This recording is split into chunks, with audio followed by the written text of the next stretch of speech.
సంవత్సర కాలాన్ని 2 భాగాలుగా విభజించారు. ఒకటి దక్షిణాయనం, 2 ఉత్తరాయణం.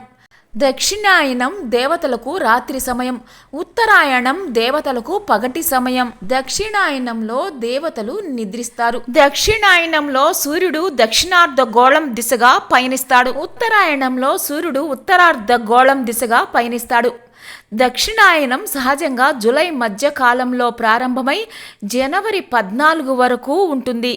దక్షిణాయనంలో పితృదేవతలు తమ సంతానం ఇచ్చే విశేష శ్రాద్ధాలు, విశేష తర్పణాలు తీసుకునేందుకు భూమిపైకి వస్తారు. ఈ దక్షిణాయనంలోనే పితృదేవతల ఆరాధనకు సంబంధించిన మహాళయ పక్షాలు వస్తాయి.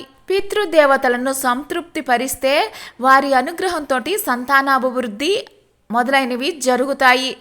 శ్రాద్ధాదులు మానివేయడం కూడా సంతానం కలగకపోవడానికి ఒక కారణం.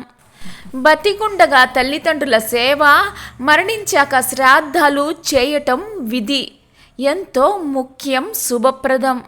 పితృ రుణం తీర్చుకోవటానికి ఇది మార్గం. మనను కన్న తల్లిదండ్రులకు ఇది ఒక కృతజ్ఞతాపూర్వక చర్య. ప్రతి దక్షిణాయనంలో చలి వంటివి పెరగడం వల్ల ఎక్కువగా మరణాలు కూడా సంభవిస్తాయి. ఉత్తరాయణాన్ని పుణ్యకాలంగా భావిస్తారు. ఉత్తరాయణంలో మరణించటం కూడా మంచిది అనే అభిప్రాయం ఉంది. భీష్ముడు స్వచ్ఛంద మరణం వరంగా ఉన్నవాడు కాబట్టి ఉత్తరాయణం వచ్చే వరకు వేచి ఉండి అప్పుడు ప్రాణాన్ని వదిలాడు. మరణం అనేది మానవుల చేతుల్లో లేదు, అది దైవ నిర్ణయం. కర్మను బట్టి, వారి ఆయుర్దాయాన్ని బట్టి మానవుల మరణాలు ఉంటాయి.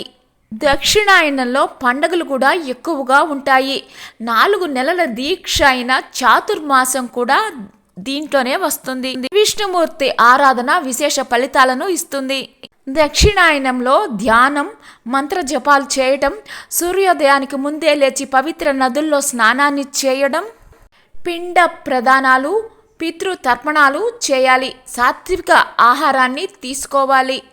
దానాలు చేయాలి. విష్ణు పూజ, విష్ణు సహస్రనామ పారాయణ, సూర్య ఆరాధన చేయాలి. హృదయ పారాయణ చేస్తే శరీరానికి, మనసుకు మంచి చేస్తాయి. పాపాలు తొలగిపోతాయి. శ్రీకృష్ణాష్టమి, వినాయక చవితి, రాఖీ పూర్ణిమ, ఆది పరాశక్తి మహిమలను చాటే దసరా, దీపావళి, శివకేశవులకు ప్రీతికరమైన కార్తీక మార్గశిర మాసాలు, ధనుర్మాసం ఇవన్నీ దక్షిణాయనంలోనే వస్తాయి. మోక్షానికి ఉత్తరాయణం, ఇహానికి దక్షిణాయనం ప్రతీకలుగా భావిస్తారు.